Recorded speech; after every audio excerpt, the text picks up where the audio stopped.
इस वीडियो में बताने जा रहा हूँ स्लैब का कास्टिंग या छत का ढलाई कैसे किया जाता है। गांव में या हमारे फ्रेशर इंजीनियर लोग कुछ स्लैब का ढलाई करते समय कुछ गलतियां कर देते हैं, ताकि जो फ्यूचर में हमारा जो है लीकेज होने लगता है और सीपेज होने लगता है। तो इसको कैसे रोका जाता है, कैसे इसको हम अच्छे से कास्टिंग कर सकते हैं, क्या सावधानियाँ बरत सकते हैं, इसमें हम वीडियो में बताने जा रहा हूँ।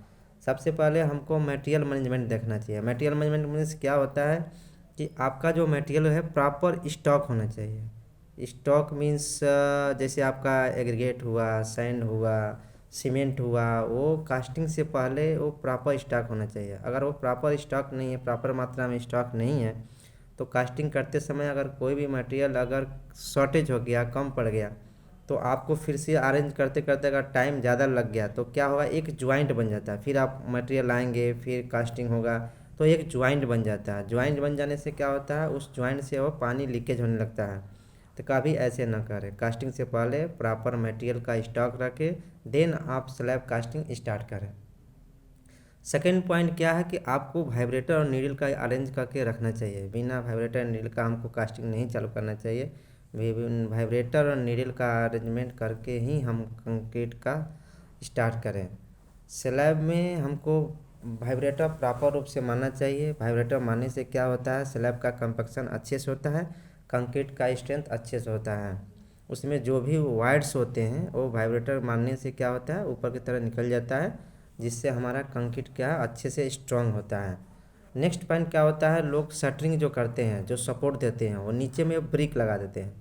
ब्रिक मीन्स क्या करता है, ब्रिक लगाने से क्या होता है कि कभी कभी वो ब्रिक वो हिल जाता है। हिल जाने की वजह से क्या होता है, वो जो सपोर्ट होता है वो गिर जाता है। गिर जाने से बीच का जो लोड आता है ना, वो हैंग हो जाता है।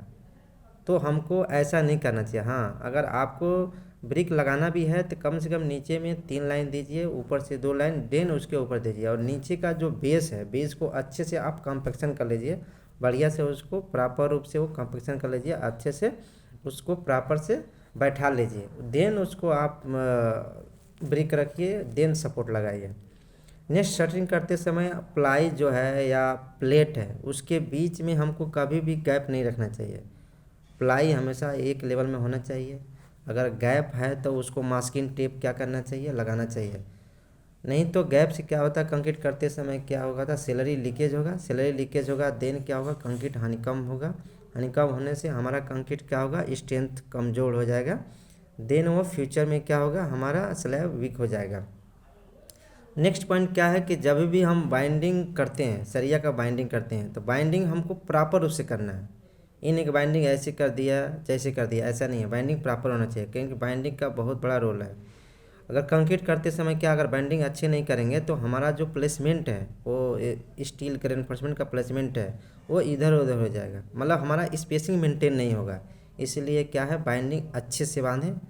बाइंडिंग करते समय कॉलम का जो सरिया है, जो हम स्लैब कंक्रीट करते हैं, कंक्रीट का जो कॉलम का सरिया है, कॉलम का सरिया मिनिमम हमको 500 mm हाइट पे छोड़ के ही कास्टिंग करें। अगर उससे कम करते हैं तो जब अपन नेक्स्ट स्लैब कास्टिंग करने जाएंगे, कॉलम करेंगे, तो उसमें आपको सरिया का लाइफ नहीं मिलेगा। इसलिए कम से कम आपको 500 mm छोड़ के ही रखना है। सरिया कभी भी जो है हमको बांधने समय एक और ध्यान देना चाहिए। सरिया आप बांध रहे हैं तो क्या करना है कि आपको जो है स्पेसिंग मेंटेन करना है। शॉर्टेज स्पैन में हमें मेन सरिया डालना चाहिए। लॉन्गिट्यूडनल में जो है डिस्ट्रीब्यूशन बांधना चलना चाहिए 6 इंच का। कवर का आप प्रॉपर ध्यान देना चाहिए। कवर एज पर कोड जो होता है 25 mm का होता है कवर। स्लैब में कवर प्रॉपर रूप से होना चाहिए। सब क्यूरिंग का अरेंजमेंट प्रॉपर होना चाहिए, लाइटिंग अरेंजमेंट होना चाहिए। ये सब हमको करने के बाद ही स्लैब को स्टार्ट करना चाहिए, अन्यथा हमारा क्या होगा, कोल्ड जॉइंट होगा, लीकेज होगा। ये सब हमारा कुछ विशेष ध्यान देना चाहिए, तभी हमको कंक्रीट चालू करना चाहिए। और कंक्रीट करने के बाद क्यूरिंग का जो अरेंजमेंट होता है, एक बाइंडिंग बनाइए, बाइंड करिए। बाइंड बना के छोटा छोटा उसको क्या है, पार्ट्स में, बॉक्स में बांटिए। देन उसको पूरा फुल पानी भर दीजिए। मिनिमम हमको 14 दिन कंक्रीट करना चाहिए। 14 दिन कंक्रीट करने के बाद ही हमको डिसर्टिंग करना चाहिए, उससे पहले नहीं करें। उसमें पहले डिसर्टिंग करते हैं तो हमारा स्लैब क्या होगा, हमारा स्लैब जो है वो हैंग होने के चांस होता है। वहाँ पर क्या हो, वो लटकने के चांस रहेगा।